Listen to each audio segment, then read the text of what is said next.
ശരി, screen കാണാമോ?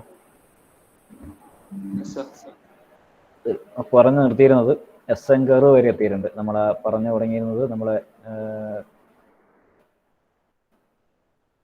ഫാറ്റിക് test ആണ്. ഫാറ്റിക് test എന്ന് വെച്ച് കഴിഞ്ഞാൽ ഫാറ്റിക് പ്രോപ്പർട്ടികളെ പഠിക്കാൻ വേണ്ടി ഓരോ മെറ്റീരിയലിനും ഫാറ്റിക് പ്രോപ്പർട്ടി എപ്പോഴാണത് ബ്രേക്ക് ആവുന്നത് അല്ലെങ്കിൽ എത്ര സ്ട്രെസ് അവർ താങ്ങാൻ പറ്റും എന്നൊക്കെ മെഷർ ചെയ്യാൻ വേണ്ടി കണ്ടുപിടിക്കാൻ വേണ്ടിയിട്ട് നമ്മൾ ഫാറ്റിക് ടെസ്റ്റ് ചെയ്യുന്നതെന്ന് ഞാൻ പറഞ്ഞു. ഒരുപാട് കോംപ്ലക്സ് കാര്യങ്ങളുള്ള ഫിഗറാണെങ്കിൽ പോലും നമുക്ക് വേണ്ട കാര്യങ്ങൾ വളരെ കുറവാണ്.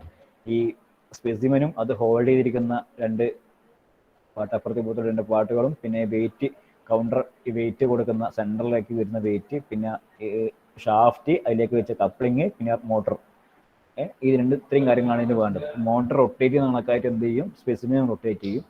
ആ സ്പെസിമെൻ റൊട്ടേറ്റ് ചെയ്യുമ്പോൾ അതിനകത്ത് വെച്ചേക്കുന്ന വെയിറ്റ് കൗണ്ടർ വെയിറ്റ് താഴെ സെൻറ്ററിൽ കൊടുത്തിട്ടുണ്ട്. ആ വെയിറ്റ് താഴോട്ടേക്കുള്ള വെയിറ്റിൻ്റെ സ്ട്രെസ് പോലെ ഇരിക്കും.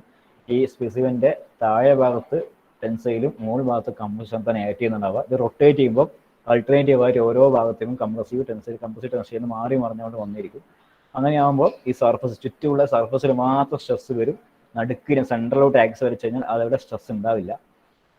അപ്പോൾ ഈ ചുറ്റും സ്ട്രെസ് വന്നുകൊണ്ടിരിക്കുന്ന സമയത്ത് നമ്മൾ എത്ര വെയിറ്റ് കൊടുക്കുന്നതിന് കണക്കായിട്ടായിരിക്കും ഈ സ്ട്രെസ്സിൻ്റെ വാല്യൂ ഉണ്ടാകുന്നത്. സോ നമ്മൾ നല്ല വെയിറ്റാണ് കൊടുത്തിരിക്കുന്നത്, നല്ല സ്ട്രെസ്സാണ് കൊടുത്തിരിക്കുന്നതെങ്കിൽ റൊട്ടേറ്റ് ചെയ്യുമ്പോൾ ടെൻസൈലും കംപ്രസീവ് മാറി മാറി വരുമ്പോൾ പെട്ടെന്ന് പൊട്ടും.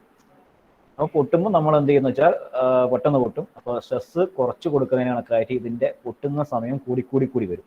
കുറേ കഴിഞ്ഞിട്ട് പൊട്ടുള്ളൂ, അങ്ങനെ കൂടി വരും. അപ്പോൾ ഒരു പെർട്ടിക്കുലർ പോയിന്റ് എത്തും നമ്മൾ കൊടുക്കുന്ന സ്ട്രെസ്സിന് കണക്കായിട്ട്, അതായത് ഇത് വിസ്റ്റാൻഡ് ചെയ്യുന്നൊരു പോയിന്റ്. ആ പോയിന്റ് കണ്ടുപിടിക്കുക, എൻഡുറൻസ് ലിമിറ്റ് അല്ലെങ്കിൽ ഫാറ്റിക് പോയിന്റ് എന്നാണ് അതിൻ്റെ പോയിന്റ് പേര്. ആ പോയിന്റ് കണ്ടുപിടിക്കുക എന്നുള്ളത് കൂടിയാണ് ഈ ടെസ്റ്റിൻ്റെ പ്രത്യേകത. ഓക്കെ, ഇതാണ്.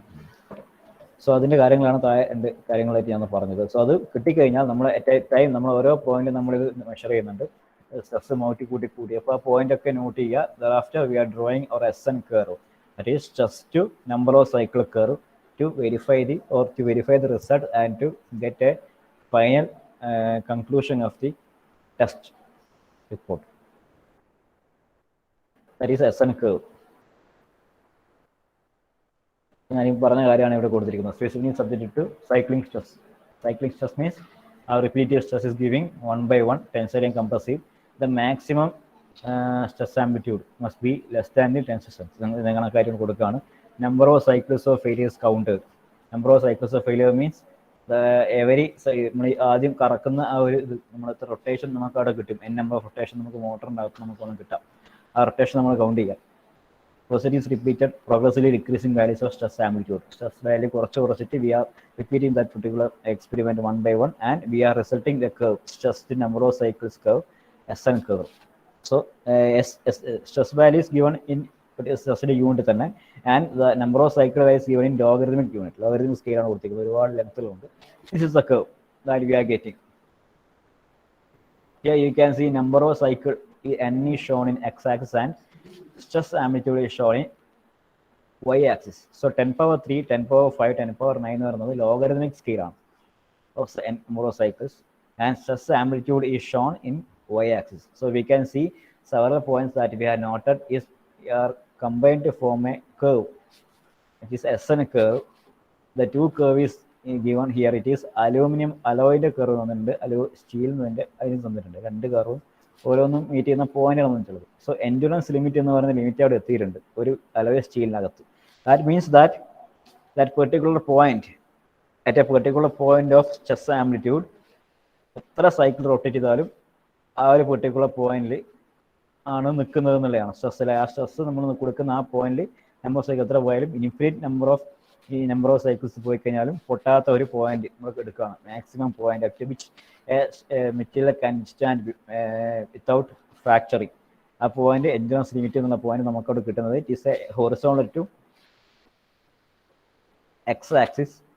Horizontal line, that means the value of stress is constant at that particular point. When we increase the number of cycles of stress anymore, there will be no change at that particular endurance limit. അതിനപ്പുറം ഇതൊക്കെ change ചെയ്തിട്ടുണ്ടാവും. Correct ആ പോയിന്റിലേക്ക് അത് നമുക്ക് എത്തിക്കാൻ പറ്റുന്നു.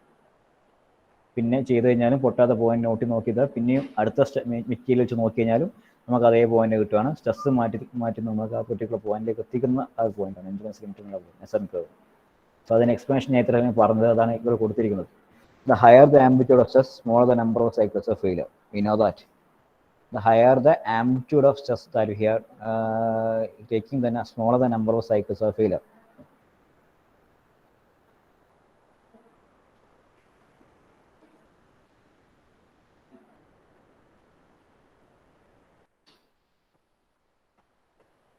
The endurance limit can be explained as the largest value of fluctuating stress. Largest value of fluctuating stress which will not cause failure for a essentially infinite number of cycles. എത്ര number of cycles കൊടുത്താലും നമുക്ക് പൊട്ടാണ്ട് കിട്ടുന്ന ഏറ്റവും maximum stress വാല്യൂനെയാണ് നമ്മുടെ endurance limit എന്ന് പറയുന്നത്. ആ figure കണ്ട പോലെ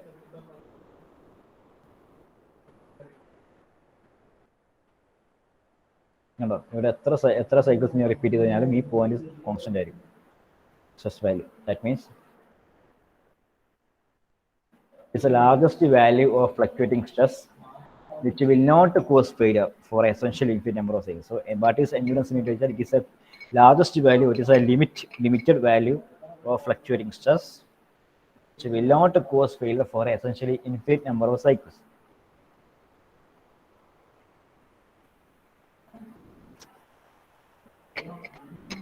Okay.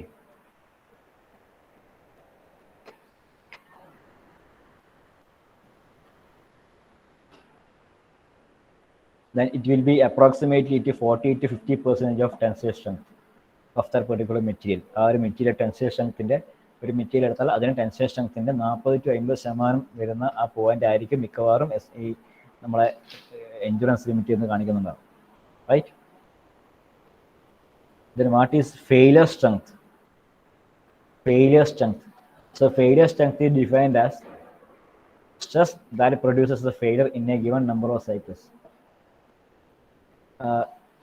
പൊട്ടുന്ന അല്ലെങ്കിൽ ഫ്രാക്ചർ ഓഫ് ഫെയിലർ ഉണ്ടാവുന്ന ആ പോയിന്റ് എത്ര സൈക്കിൾ വെച്ചിട്ട് എത്ര സൈക്കിൾ കറങ്ങുമ്പോഴാണ് ആ ഫ്രാക്ചർ ഉണ്ടാകുന്നത് എന്നുള്ളതാണ്. യൂഷ്വലി 10⁻⁷ സൈക്കിൾസ് എന്ന് പറയുന്ന ആ ഒരു ഏകദേശ പോയിന്റ്, അധികം മെറ്റീരിയലിനും പൊട്ടുന്ന ആ ഒരു പോയിന്റ് ആണ് കൊടുത്തിരിക്കുന്നത്.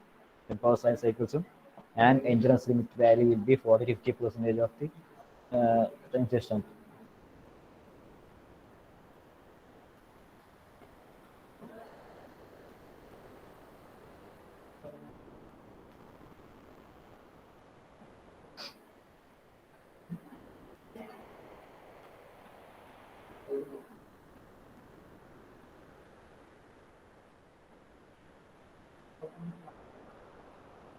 That is all about the term fatigue. So we have studied about fatigue and its properties and the control measures to taken to avoid fatigue, and then the fatigue test to conduct to measure the maximum possible strength that a material can withstand to avoid or to fatigue, and then we have concluded that SN curve by studying SN curve. Then we are moving to a next topic called fracture. So fatigue, what is the difference between fatigue and fracture?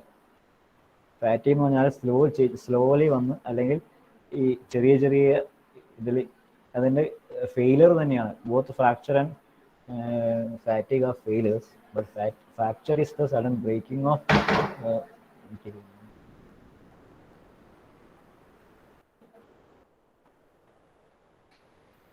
what is fracture?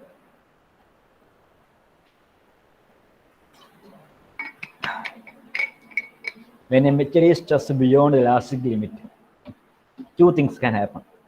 നമ്മൾ elastic limit പഠിച്ചിട്ടുണ്ട്. Stress strain graph പഠിച്ചിട്ടുണ്ടായില്ലേ? MOS പഠിക്കുന്നില്ലേ? Stress strain graph പഠിക്കുന്നുണ്ട്. അപ്പോൾ അതിലിങ്ങനെ മുകളിലേക്ക് പോയിട്ട് വലത്തോട്ടേക്ക്, അതായത് maximum elastic limit is there, yield point is there, break point is there, ഇതൊക്കെ നമ്മൾ അതിൽ പഠിക്കുന്ന പോയിന്റ്സ് ആണ്. So when a material is stressed beyond elastic limit, elastic ലിമിറ്റിന്റെ അപ്പുറത്തേക്ക് നമ്മൾ ഈ ഒരു മെറ്റീരിയലിനെ ഈ സ്ട്രെസ് കൊടുത്തെങ്കിൽ സംഭവിക്കുന്ന രണ്ട് കാര്യങ്ങളാണ്. ഒന്നിക്കൽ അത് പൊട്ടാം, അല്ലെങ്കിൽ അത് വലിഞ്ഞു നീളാം, പ്ലാസ്റ്റിക് ഡിഫോർമേഷൻ സംഭവിക്കും, തിരിച്ചു വരിക അല്ലെ.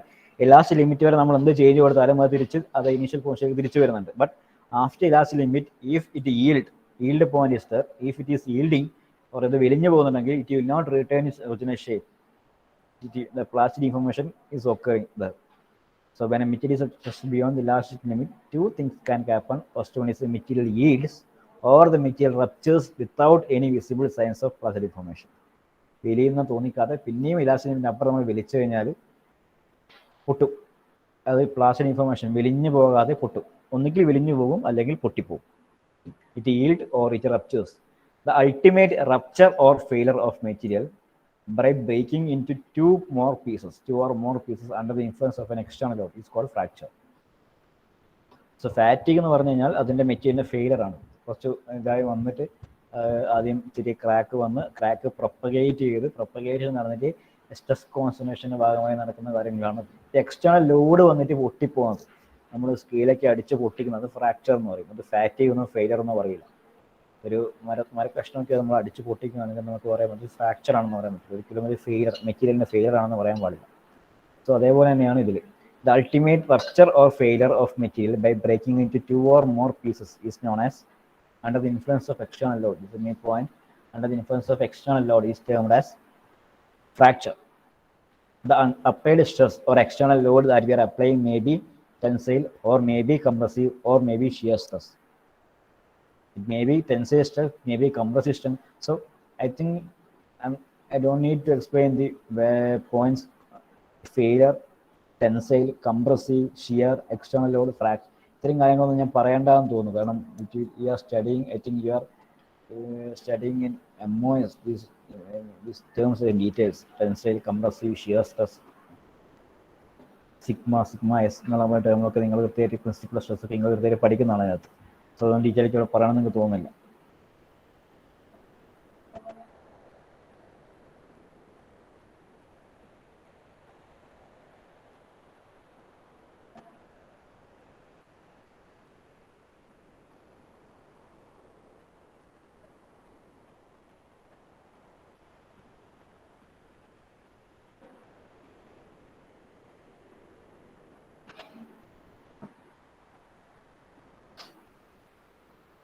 So fracture എങ്ങനെ സംഭവിക്കുന്നു? How we can define? We define the fracture as breaking of the pieces in a single piece into two pieces, അല്ലെങ്കിൽ രണ്ട് കഷ്ണങ്ങളായി കൊടുത്തിരിക്കുന്നതിനാണ് ഫ്രാക്ചർ എന്ന് പറഞ്ഞു. So how it is happening internally inside a metal? Internally inside a metal. So inside a metal we studied about the crystal classifications and crystal uniformly distributed crystal atoms ഒക്കെ കുറിച്ച് പഠിച്ചിട്ടുണ്ട്.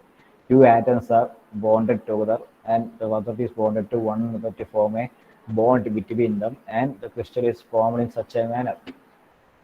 But we know that each atom in a crystal structure, each atom in a lattice will exist in both attractive and repulsive forces.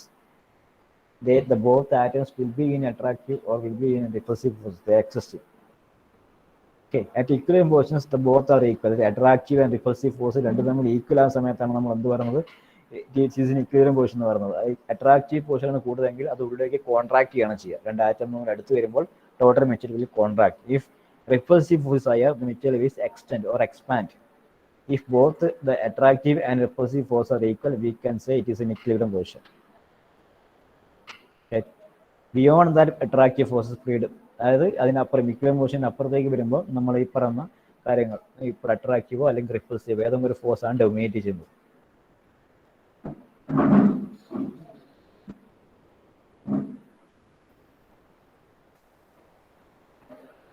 എപ്പോഴാണ് അത് മാക്സിമത്തിന് മുകളിലേക്ക് പോകുന്നത്? The net force means attractive force and repulsive force. അതിന്റെ net value 1 - higher value means lower value, അത് F max എന്ന് പറയുന്ന value maximum വാല്യൂവിന് അപ്പുറത്തേക്ക് പോകുമ്പോഴാണ് എന്ത് ചെയ്യുന്നത്, അട്രാക്റ്റീവ് അല്ലെങ്കിൽ പറഞ്ഞ ഡിഫോർമേഷൻ സംഭവിക്കുന്നത്, മറ്റേ ഡിസ്റ്റൻസിലേക്ക് പോകുന്നത്. ഓക്കെ, സോ അട്രാക്റ്റീവ് പിടിച്ച് രണ്ട് കോഹെസീവ് ഫോഴ്സ് എന്ന് പറഞ്ഞാൽ രണ്ട് ആറ്റംസ് തമ്മിൽ പിടിച്ചു നിർത്തുന്ന മാക്സിമം ഫോഴ്സ് എന്ന് പറയുന്നതാണ് ഈ പറഞ്ഞ എഫ് മാക്സ് എന്ന് പറഞ്ഞ വാല്യൂ. രണ്ട് ആറ്റങ്ങൾ തമ്മിൽ കൂടി നിന്ന് പിടിച്ചു നിർത്തുന്ന ബോണ്ടിങ് സ്ട്രോങ് ആക്കി നിർത്തുന്ന maximum point is called F max. So if we need to separate the atom, or if we need to break the material, or if breaking or fracture happening inside a material, to separate the atoms completely, the applied force should be exceed F max. നമ്മൾ F max എന്ന് പറയുന്നത് അത് പിടിച്ചു നിർത്താനുള്ള ഏറ്റവും maximum force. രണ്ട് ആറ്റവും തമ്മിൽ ബോണ്ടിങ്ങിൽ നിൽക്കുന്നതിന്റെ ഏറ്റവും maximum force we can say it is F max. So if we need to break that component, or if you need to break that particular material, you need to apply force or you need to apply load something greater than F max value. Okay, F max value എന്ന് പറഞ്ഞാൽ രണ്ടാഴ്ച ഈ slide പറയുന്നത് അതിന്റെ bonding സ്ട്രെങ്ത്തിനെ കുറിച്ചാണ്. ആ bonding strength F മാക്സിന്റെ value അധികം പോയാൽ മാത്രമാണ് നമ്മൾ എന്ത് ഫ്രാക്ചറോ ഫാറ്റിക് വന്നത്. അതിനുള്ളിൽ നമ്മൾ എന്ത് ഫോഴ്സ് കൊടുത്താലും അതിനുള്ളിൽ ചേഞ്ച് സംഭവിക്കുന്നില്ല. Okay, so fracture is initiated when we studied about failure or fatigue. The fracture is also initiated by the presence of some kind of imperfections within the material. So every imperfections or every fatigue, failure or fracture is happening inside a material with a reason. Like without a reason, nothing can happen. That's strong ആയി നിൽക്കുന്ന മാത്രമേ ഉള്ളൂ. It is happening, the things happens inside a material because of any type of imperfections within the material.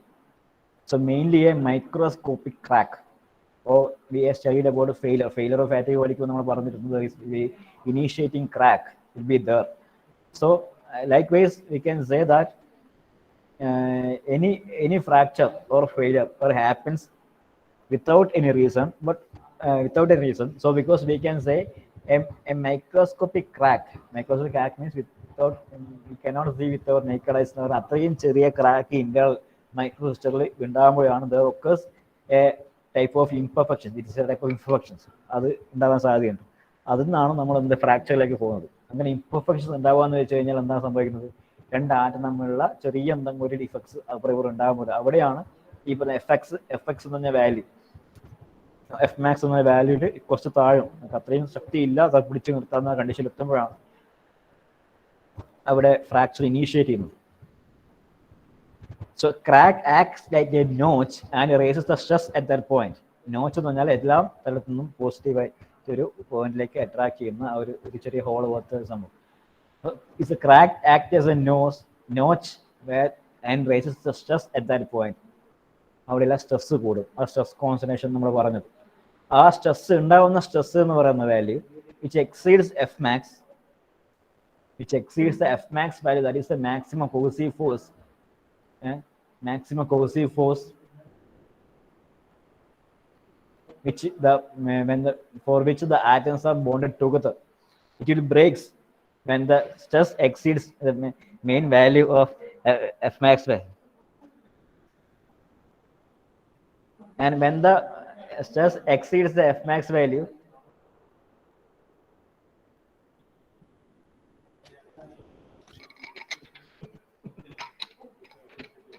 the atomic bond between the atoms will break,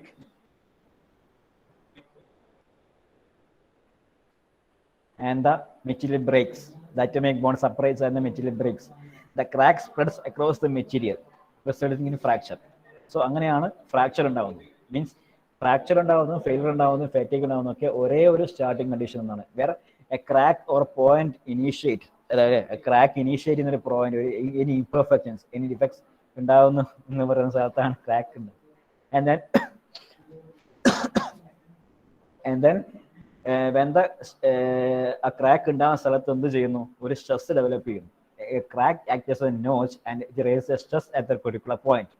And when the stress will increase and it will, when it reaches beyond the limit of F max value, by which it a cohesive force, maximum cohesive force value with which atoms are bonded together.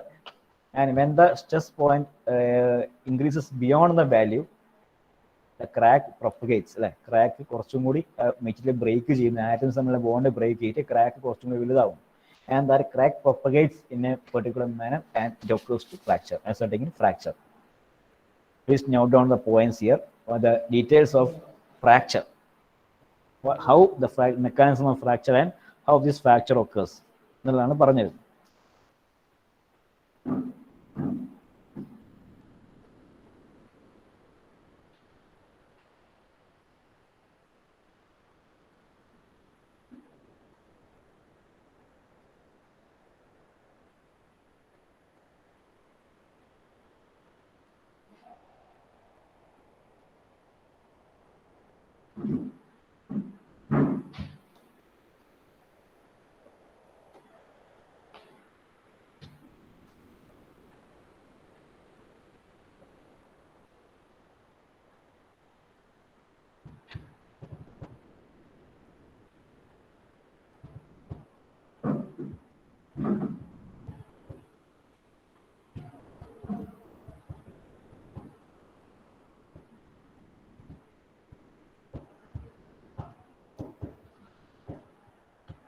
Fine. And basically there are two types of fractures: brittle fracture and ductile fracture. Like brittle fracture and ductile fracture. So if fracture happens even when the stress is within the elastic range, when the stress is in elastic range, elastic limit നമുക്ക് അറിയാലോ, stressing graph ഓർമ്മിക്കുക, ആ elastic limit ഓർമ്മിക്കുക. If the fracture happens even when the stress is within the elastic range, we can say it is a brittle fracture. If fracture occurs after some amount of plastic deformation, ആ elastic സ്ട്രെങ്ത്തിനുള്ളിൽ നമ്മൾ stress കൊടുത്ത് elastic, അതായത് elastic എന്ന് പറഞ്ഞാൽ നമ്മൾ കൊടുക്കുന്ന സ്ട്രെസ്സിൽ തിരിച്ച് stress relieve ചെയ്ത് കഴിഞ്ഞാൽ തിരിച്ചു വരുന്ന പോയിന്റ് ഉണ്ടല്ലോ, ഇലാസ്റ്റിക് ലിമിറ്റ്, ആ പോയിന്റിനകത്ത് വെച്ചിട്ട് തന്നെയാണ് പൊട്ടിപ്പോകുന്നതെങ്കിൽ we can say brittle fracture. അത് അത്ര പോലും ശക്തിയില്ലാത്ത മെറ്റീരിയൽ ആയിരിക്കും ബ്രിട്ടിൽ ഫ്രാക്ചറിനകത്ത് വരുന്നുണ്ടാവുക. And when the material yields or it extends beyond the elastic limit when we are applying stress, if it is yield around the or beyond the elastic limit and after some deformation when it breaks, we can say it is ductile fracture. Okay, within the elastic limit we can say it is a ductile brittle fracture, and beyond the elastic limit we can say it is a ductile fracture. ആ brittle materials ഒക്കെ വരുന്നത് ഈ ചെറിയ ചെറിയ ശക്തിയില്ലാത്ത brittle എന്ന് പറഞ്ഞു കഴിഞ്ഞാൽ it is a strong hard material, but when we apply tension it will break എന്ന് പറയുന്ന ആ സാധനമാണ് ബ്രിട്ടിൽ. ഡക്റ്റൈൽ കുറച്ചും കൂടി ഉറപ്പുള്ളതായിരിക്കും, റൈറ്റ്?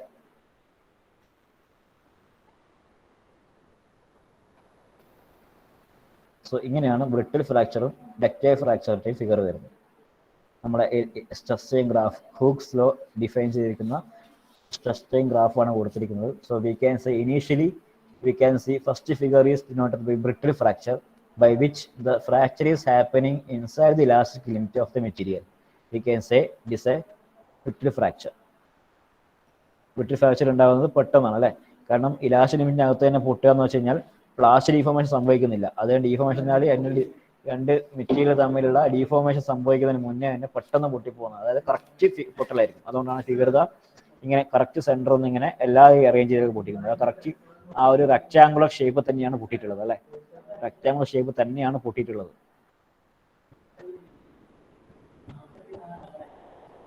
ഉണ്ടോ? ഈ സംഭവം പൊട്ടിയിരിക്കുന്നത് കറക്റ്റ് ആ ഫിഗർ തന്നെയാണ്. സോ അതേപോലെ നേരെ മറിച്ച് രണ്ടാമത്തെ ഡക്റ്റൈൽ സ്ട്രക്ചറിനെ കുറിച്ച് പറയുമ്പോൾ we can see three figures are there. First one is low ductility materials or low ductility fracture, second is high ductility fracture, and third one is ductility with shear fracture. So മൂന്നിന് figure കൊടുത്തിരിക്കുന്നു. Initially low ductility പറഞ്ഞാൽ correct നമ്മളെ ഈ elastic limit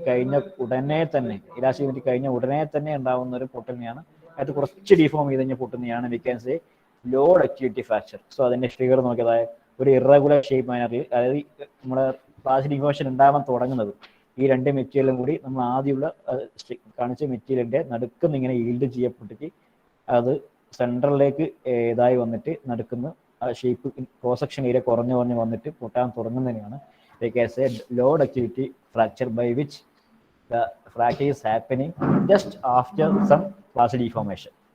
And second one is a pure type or a type of high ductility deformation, by which when the material is plastic deformation for some time and then fracture occurs, that and we can see the clear cut figure അല്ലെ, correct central ആയിരുന്നാണ് പൊട്ടുന്നത്. Okay, ഈ മെറ്റീരിയലിനെ correct central ആയിരുന്നു വെച്ചാൽ പൊട്ടുന്നത്, അതായത് ഫുള്ളായിട്ട് നമ്മൾ നമ്മൾ വലിച്ചു കഴിഞ്ഞാൽ അതിന്റെ ക്രോസ് സെക്ഷൻ കുറഞ്ഞു വന്ന് കറക്റ്റ് സെൻട്രൽ എത്തിയിട്ട് നൂല് പോലെ ആയിട്ട് പൊട്ടിപ്പോകുന്ന ആ രീതിയാണ് ഹൈ ഡക്റ്റിലിറ്റി ഫ്രാക്ചർ എന്ന് പറയുന്നത്, കുറച്ചധികം ഫുള്ളായി ഡീഫോം ചെയ്ത് പൊട്ടുന്നു.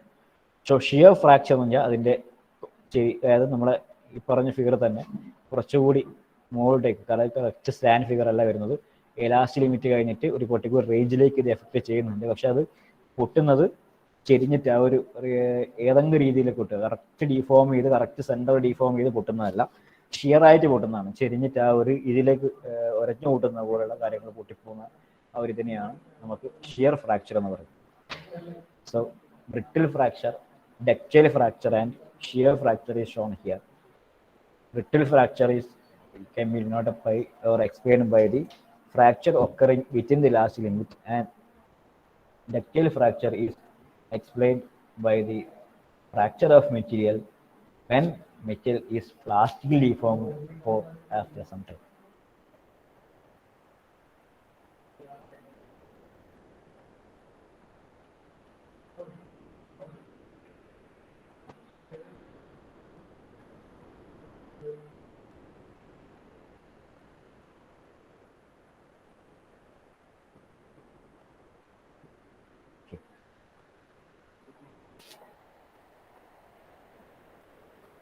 then we can study in detail about ductile fracture.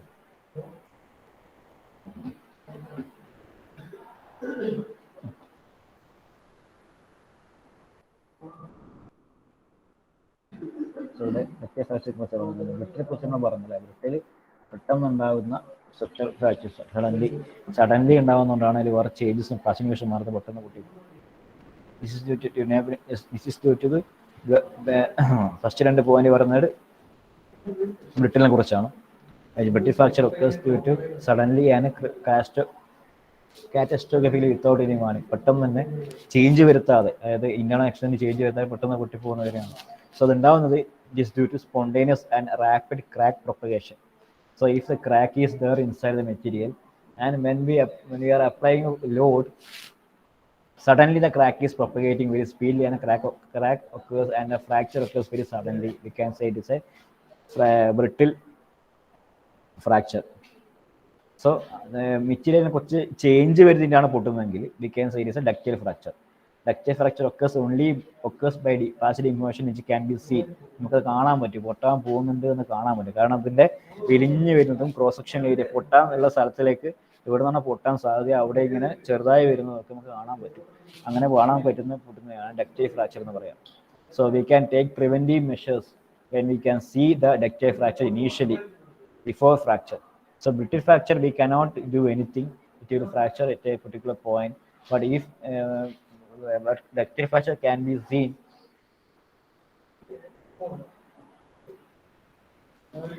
and we can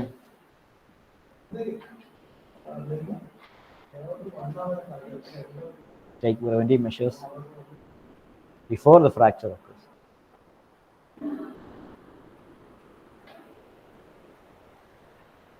So stages occurring during ductile fracture is shown below. Necking means ആ ചെറുതായി വരുന്ന ക്രോസ് സെക്ഷൻ ഏരിയ കുറഞ്ഞു.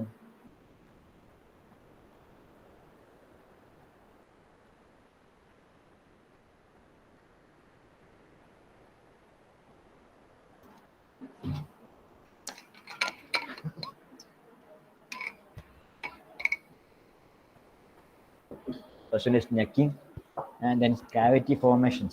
First one is necking. Necking means ആ figure കൊടുത്തിരിക്കുന്ന അതിനാണ് necking എന്ന് പറയുന്നത്. Cross സെക്ഷനിലേക്ക് കുറഞ്ഞു വന്നൊരു പോയിന്റിലേക്ക് വരുന്നതിനാണ് നെക്കിംഗ് എന്ന് പറയുന്ന പോയിന്റ്. ഇവിടെ necking happens here.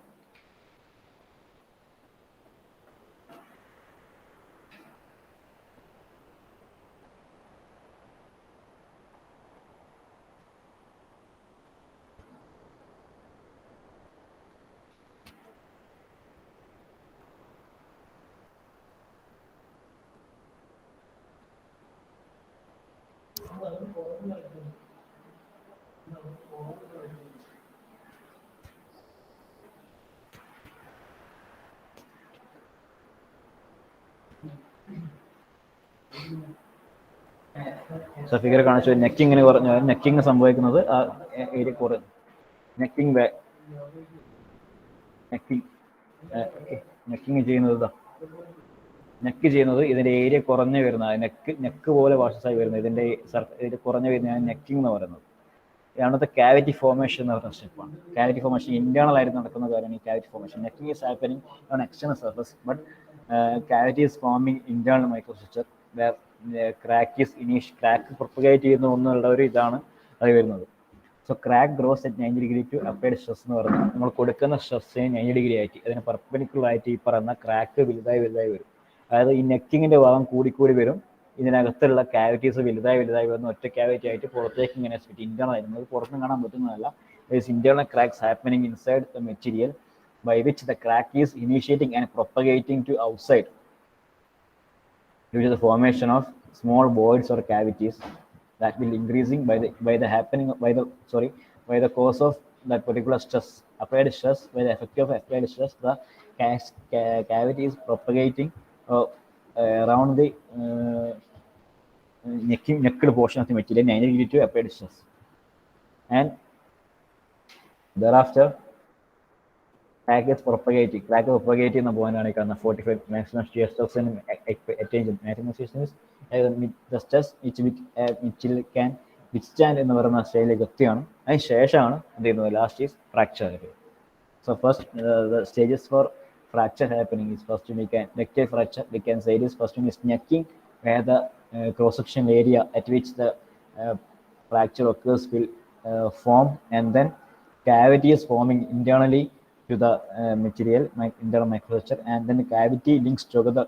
The small cavities linked together to form a big crack, where the crack is directly perpendicular, or it is propagating perpendicular to the applied stress, and the cavity is increasing due to the effect of applied stress, and thereafter the crack is propagating internally and the fracture occurs immediately. This is the kind of fracture occurring in the neck form ചെയ്യാന്ന് പറഞ്ഞാൽ അത് plastic deform ചെയ്യാന്നാണ് അർത്ഥം. So neck form ചെയ്യാതെ പൊട്ടുന്നതിനാണ് brittle fracture എന്ന് പറയുന്നത്, right. ഇത് ചെയ്ത് പൊട്ടുന്നതിനാണ് we can say it is ductile fracture. So ഓരോന്ന് ഡീറ്റെയിൽ ആയിട്ട് നോക്കണം. ഡക്റ്റൈൽ ഫ്രാക്ചർ നമുക്ക് മോസ്റ്റ് ഇമ്പോർട്ടൻ്റ് ആയ പോയിന്റ് ആണ്. സോ അത്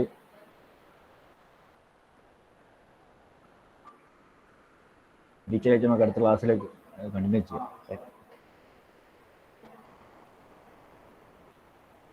സ്റ്റെപ്പ് ഒന്ന് എഴുതിയെടുക്കാം എല്ലാവരും.